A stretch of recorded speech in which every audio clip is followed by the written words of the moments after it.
Hey, and welcome to Luxury Real Estate, the true home of luxury and real estate. Today, we have a very interesting topic for you lovely folks out there. We'll be talking about some interesting features of Japanese houses. You surely know Tokyo's modern skyscrapers and traditional temples.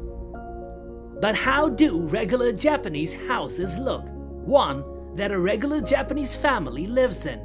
While you're free to indulge in Japan's bathing culture at hot springs, discover ancient arts at old theaters, or bask in colorful pop culture at Akihabara. But day-to-day life in a traditional Japanese home stays hidden from the vast majority of travelers.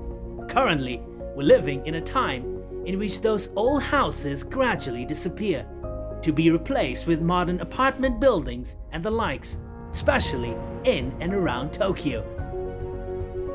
While the West boasts a great many buildings made from stone, Japanese houses are traditionally made out of wood.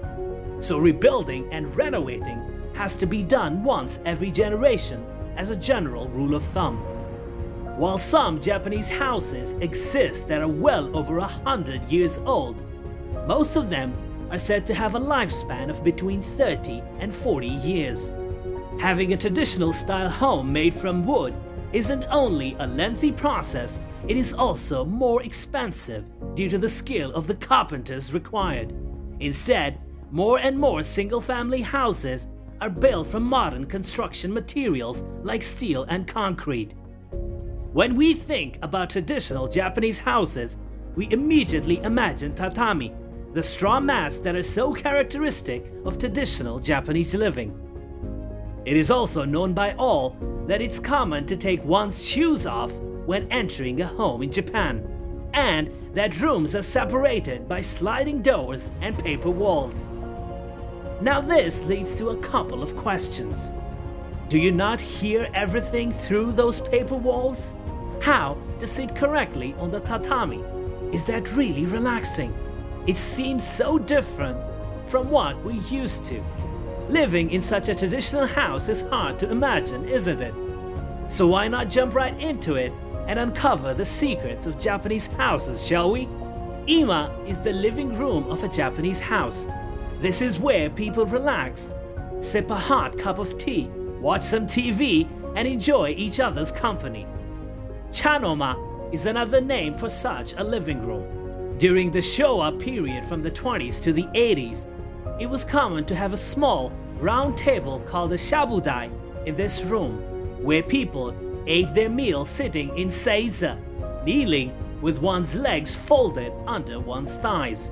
Today, you'll be hard-pressed to find such a table in a regular Japanese living room, as comfortable chairs and sofas are replacing the seiza position.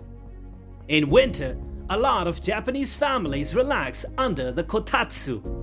That is a low table with a thick blanket fixed under the tabletop, equipped with an electrical heater.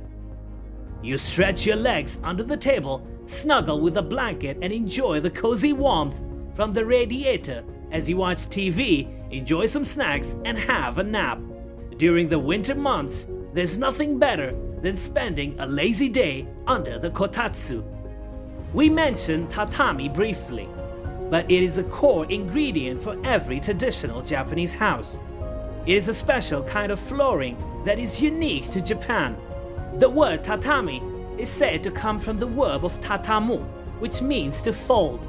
It is actually a general term for mats such as mushiro, rush mats, komo, reed mats, or goza, straw mats.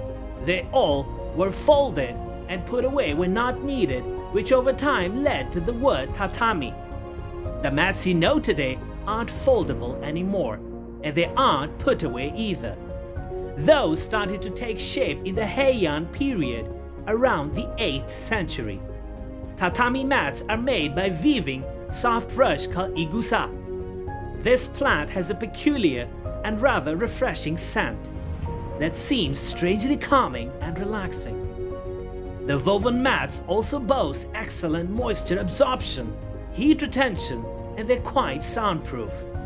They match the characteristic of Japan's 4 seasons perfectly. Elastic to a certain extent, tatami mats also make the seiza position more comfortable. Because tatami mats are made out of all natural material, they change over time. The color changes from subtle green to brown, and the woven grass itself gets worn. If that happens, the tatami mat can be flipped. Although that is something a specialized craftsman tends to help you with, it can't be done by yourself. Tatami mats also have their own units of measurement, written with the same character but read as jo. 1 jo relates to 1 mat, with half jo being a tatami half mat. In traditional houses, rooms are measured by how many tatami mats fit inside, such as 4.5 jo or 6 jo. The oshire is where futons and other things are stored when not in use.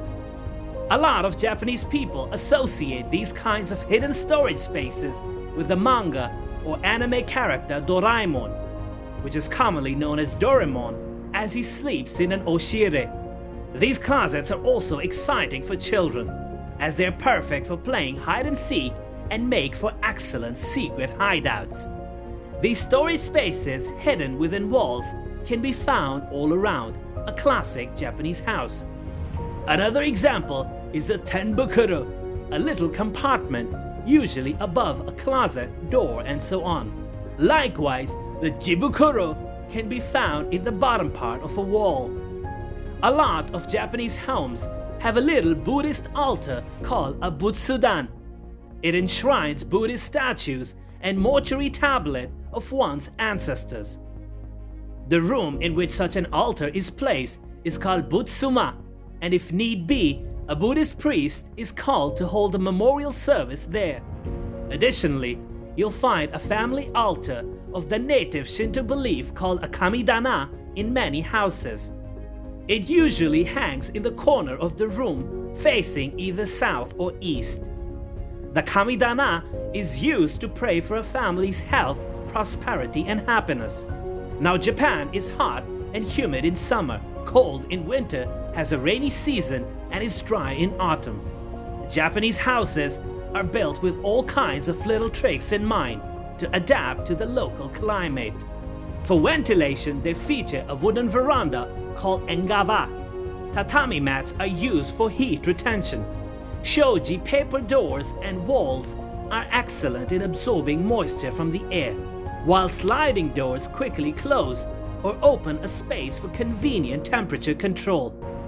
And antimicrobial humidity regulating kaisodo, diatomaceous earth, is often used as the plaster base for interior walls. Traditional Japanese rooms feature beautiful tiles that vary in color, shape, and material, all depending on regional customs. Here, in the Hakuraku area, where the house we got to visit stands, the roof tiles are traditionally black and ceramic. The tiles are glaze-fired, making them shine beautifully in the sunlight. The winter in Hakuraku is somewhat cloudy, so when the sun comes out and brings a bit of warmth, hinting at spring, the image of the sparkling roof tiles has a revitalizing effect. The glass also makes the tiles resilient against water and thus durable. For a region with a lot of rain and snow, it's a perfect choice. The Saiin region in the southwest of Honshu is known for its characteristic red roofs.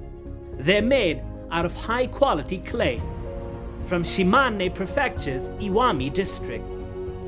Once glazed, the clay, rich in iron oxide, turns into vivid reddish-brown color. This glaze also strengthens the tiles against drastic temperature changes, which are characteristic for the region.